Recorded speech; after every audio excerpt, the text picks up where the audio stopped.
Anda masih bersama kami dalam rangkaian debat publik kedua pasangan calon gubernur dan wakil gubernur Provinsi Sulawesi Barat tahun 2024. Kali ini kita akan mengundang pasangan calon nomor urut 1 dan 2 untuk maju ke podium. Kali ini giliran masih dengan pola yang sama dari segmen sebelumnya. Tolong bagi pendukung, tolong kita hanya akan mulai ketika kita diberikan kesempatan untuk mendengarkan dengan baik jawaban dari pasangan calon. Kali ini kita berikan kesempatan kepada pasangan calon nomor urut 1 untuk memberikan pertanyaan kepada pasangan calon nomor urut 2. Waktu untuk bertanya 1 menit, ya, 60 detik, dimulai dari sekarang. Persilakan. Baik. Salah satu bentuk desentralisasi pemerintah pusat ke pemerintah provinsi adalah desentralisasi keuangan atau fiskal. Yang saya ingin tanyakan kepada Bapak, kira-kira kiat kalau Bapak terpilih jadi Gubernur Sulawesi Barat, kiat-kiat apa yang Bapak bisa lakukan agar bisa meningkatkan pendapatan asli daerah di satu sisi yang seperti retribusi pajak, tapi di satu sisi tidak membangi masyarakat kita. Apa strategi Bapak sehingga PAD bisa mencapai target yang kita inginkan dan di satu sisi tidak membebani rakyat yang kita akan bebani pajak atau retribusi. Terima kasih. Baik, terima kasih. Cukup ya pertanyaannya. Kita berikan kesempatan pasangan calon nomor urut 2 untuk memberikan jawaban. Waktu 90 detik dimulai dari sekarang. Silahkan. Ya, kalau kita kan meningkatkan PAD kita, tinggal bagaimana meningkatkan. Ada 3, 4, 5 ya, pajak bumi dan bangunan, kemudian buka permukaan, air permukaan, kemudian minyak, kemudian rokok, kemudian cukai rokok, kemudian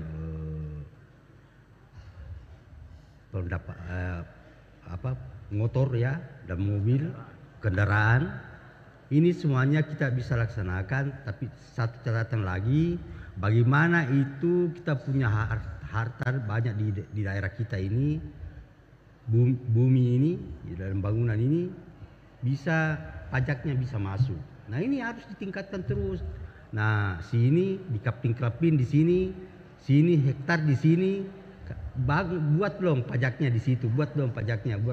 Ini harus ditingkatkan terus supaya PAD kita meningkat. Nah, ini yang harus kita buat. Tidak harus memang seharusnya dari pusat terus. Kita bisa di Sulbar ini yang sedikit saya penduduknya ya, justru berpeluang untuk menghasilkan peluang, tapi kita bagaimana cara merawatnya dengan baik itu semuanya mengerjakan. Baik, waktu Anda habis. Terima kasih. Kami persilakan kepada paslon nomor urut 1 menanggapi. Waktu Anda 60 detik dimulai saat Anda berbicara. Silakan. Jadi baik Pak, ini yang saya katakan tadi menyangkut masalah pajak atau retribusi supaya jangan membebani masyarakat kita. Seperti pemasukan retribusi di rumah sakit semua, saya kira penting kita pertimbangkan agar jangan kita mematok tarif rawat inap atau dan lain sebagainya agar jangan membebani rakyat kita. Inilah yang saya katakan bahwa apakah ada strategi lain PAD tetap tercapai tapi rakyat kita tidak terbebani dengan pungutan-pungutan yang kita lakukan. Sekira itu Pak yang saya inginkan. Terima kasih. Cukup, masih ada waktu 19 detik kalau memberikan tanggapan. Baik, terima kasih. Kita persilahkan kepada pasangan calon nomor 2 untuk memberikan tanggapan balik. Ada waktu 1 menit 60 detik dimulai dari sekarang. Silahkan. Terima kasih. Jadi Bapak calon wakil gubernur 01 untuk tidak membebani masyarakat Sulawesi Barat mengenai PAD-nya, maka kita harus mengoptimalkan aset-aset daerah yang selama ini belum teroptimalkan. Jadi bisa kita pihak ketigakan, bisa kita kelola bersama dengan investor-investor sehingga itu bisa membuka ruang untuk kita bagaimana fiskal kita bisa sedikit tertutupi, sedikit terangkat. Begitu. Terima kasih. Masih ada waktu cukup? Baik, terima kasih. Kami persilakan kepada paslon nomor urut 2 untuk dapat kembali menempati tempat duduk Anda. Kita lanjutkan, kita mengundang pasangan calon nomor urut 3 untuk maju ke podium. Kita persilakan pasangan calon nomor urut 3 untuk maju ke podium. Pasangan nomor urut 1 tetap barangkali, karena pasangan nomor urut 1 akan memberikan pertanyaan kepada pasangan calon nomor urut 3. Pertanyaannya 1 menit, ya. Dipersilakan, mohon disimak baik-baik. Silahkan pertanyaannya 1 menit dimulai dari sekarang. Untuk meningkatkan pelayanan publik, kira-kira kalau Bapak menjadi gubernur Sesiwaran, strategi apa yang harus dilakukan agar betul-betul pelayanan publik yang kita lakukan, masyarakat bisa merasakan dengan baik sekali tanpa ada hal yang memberatkan, karena saya rasakan betul bahwa selama ini banyak masyarakat yang mengeluh tentang pelayanan kita karena tidak ada transparansi dan tidak ada akuntabilitas dan tidak profesional dalam melayani. Saya kira itu Pak, saya minta tanggapan Bapak. Baik, silakan paslon nomor urut 3, waktu Anda 90 detik untuk menjawab, dimulai saat Anda berbicara. Terima kasih. Untuk menciptakan pelayanan yang baik, pertama, lakukan digitalisasi agar pengawasan bisa dilakukan secara cepat, tepat sasaran. Yang kedua, perlu ada SOP sebagai standar untuk melaksanakan tugas dalam pengawasan. Yang ketiga, institusi pengawasan di setiap tingkat harus diaktifkan. Yang ketiga, pengawasan melekat yang dimiliki oleh setiap pimpinan di semua strata harus dilakukan. Seperti misalnya kunjungan staf, kunjungan lapangan untuk mengetahui kondisi pelayanan publik yang telah kita laksanakan. Terakhir, harus ada institusi melekat di pemerintah daerah untuk bisa memberikan informasi secara cepat tentang layanan yang dilakukan oleh pemerintah setempat. Terima kasih. Cukup? Masih ada waktu 23 detik kalau mau dipergunakan Pak? Cukup? Baik, terima kasih atas tanggapannya. Pasangan nomor urut 1 silahkan untuk memberikan tanggapan balik lagi. Ada waktu 1 menit atau 60 detik dimulai dari sekarang, silahkan. Baik, paslon 01, 03 saya sepakat dengan apa yang Bapak katakan. Tapi lagi-lagi yang kita butuhkan hari ini adalah orang-orang yang melakukan pelayanan publik itu adalah mempunyai konsisten dan komitmen untuk menjadi pelayan terbaik.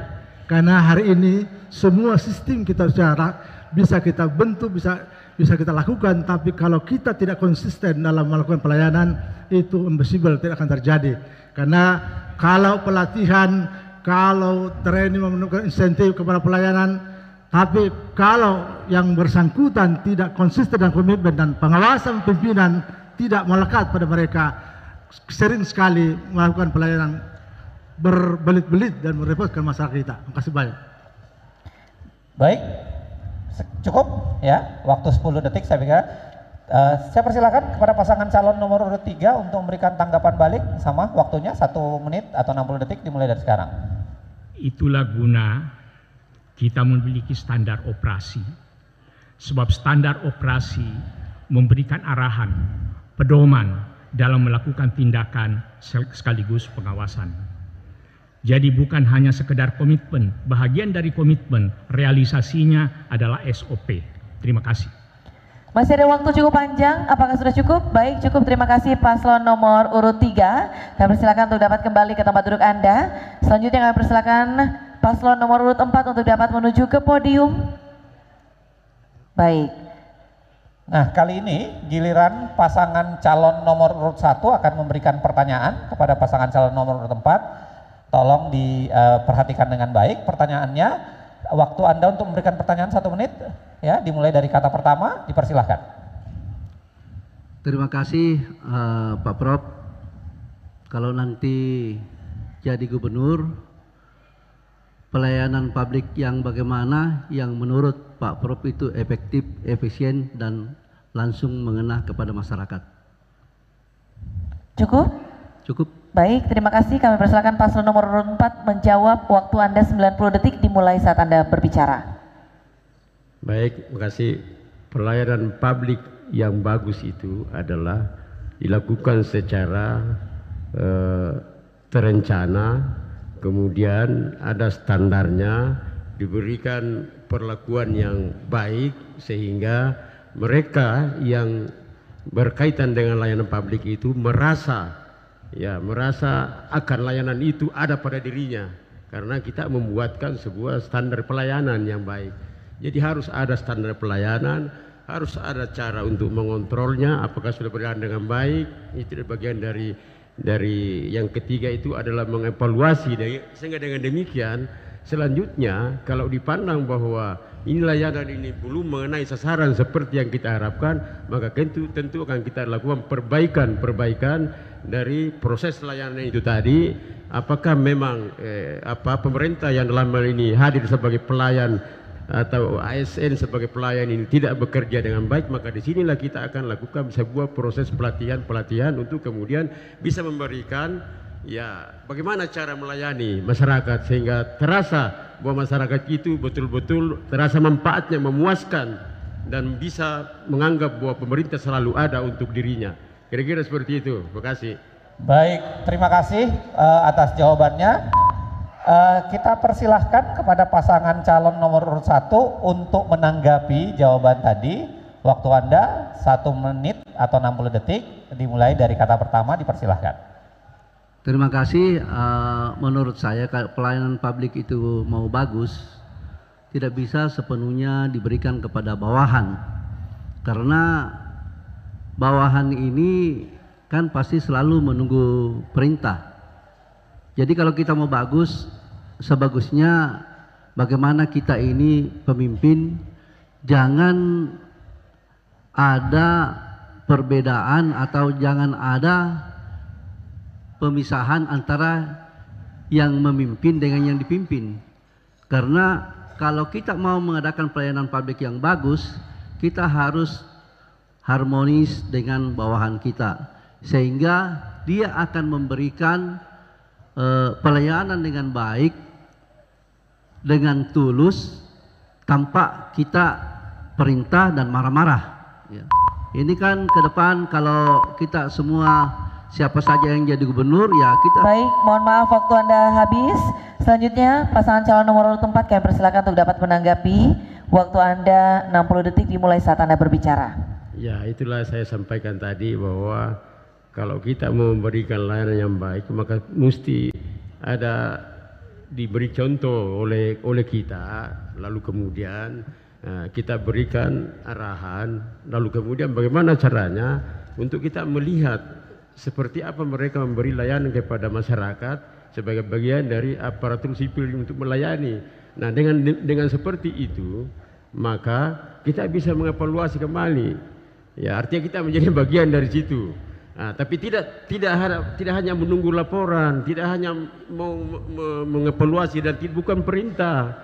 Bukan perintah, kita menjadi bagian dari sebuah proses itu secara bersama-sama oleh staf, oleh bawahan kita, sehingga semua yang kita harapkan sebagai pemimpin, ya kita bisa dapatkan untuk memberikan layanan yang terbaik, dan pemerintah hadir sebagai pelayan. Terima kasih. Baik, terima kasih untuk paslon nomor urut 1 dan 4. Kami persilakan untuk dapat menempati tempat duduk Anda. Kita undang pasangan calon nomor urut 2 dan 3 untuk maju ke podium. Kali ini kesempatannya adalah pertanyaan dari pasangan calon nomor urut 2 kepada pasangan calon nomor urut 3. Pertanyaannya dibacakan, Anda punya waktu 1 menit, dimulai dari kata pertama yang Anda sampaikan, dimulai dari sekarang silahkan. Baik, Pak SDK senyum-senyum sama saya. Terima kasih senyumnya, Pak. Pertanyaan begini, Sulawesi Barat ini terkait dengan fiskal daerah masih sangat tergantung dengan hasil dari pusat.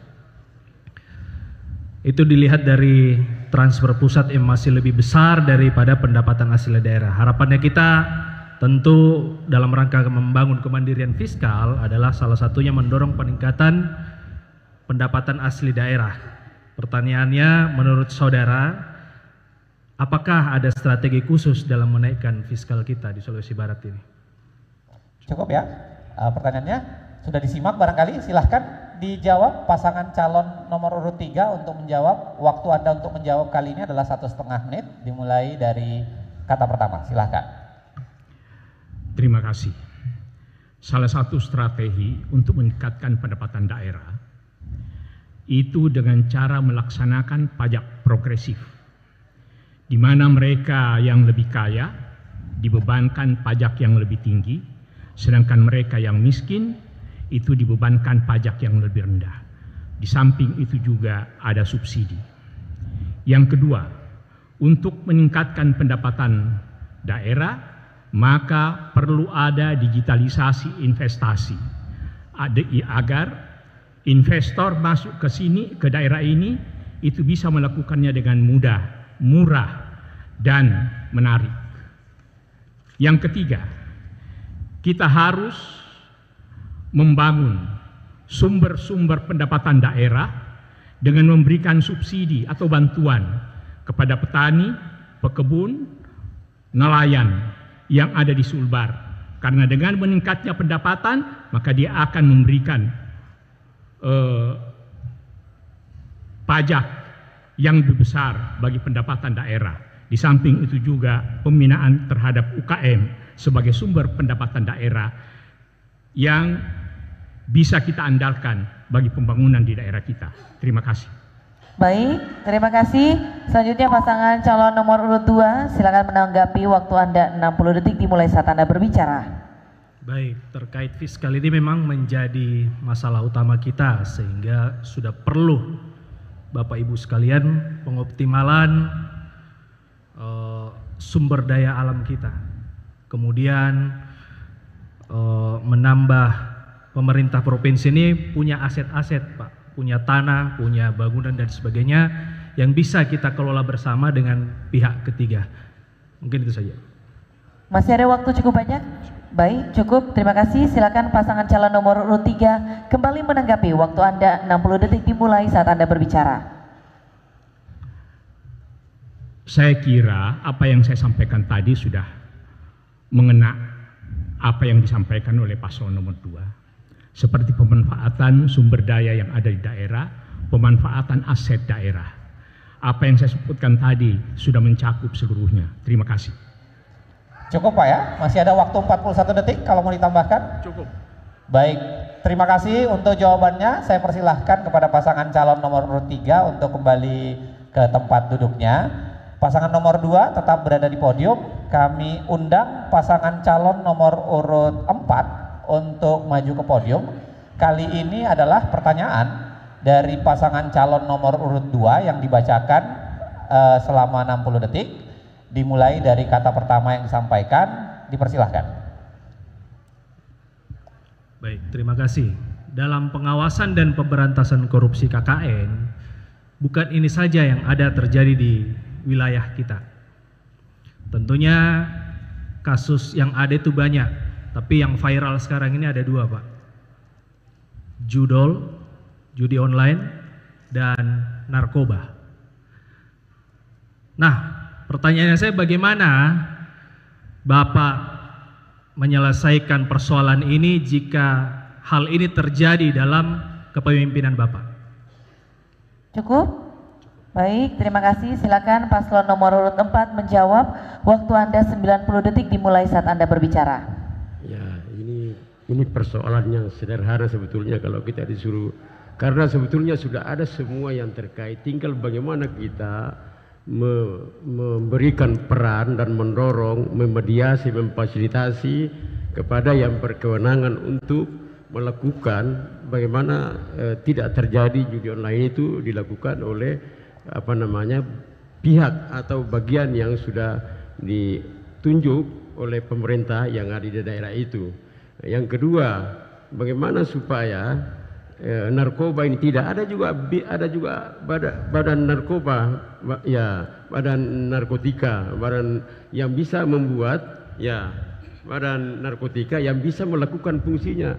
Lagi-lagi kita pemerintah memediasi dan mendorong agar semua ini bisa bekerja secara maksimal sehingga terhindar atau kita bisa mengatasi hal-hal seperti itu sebagai bagian dari tugas kita.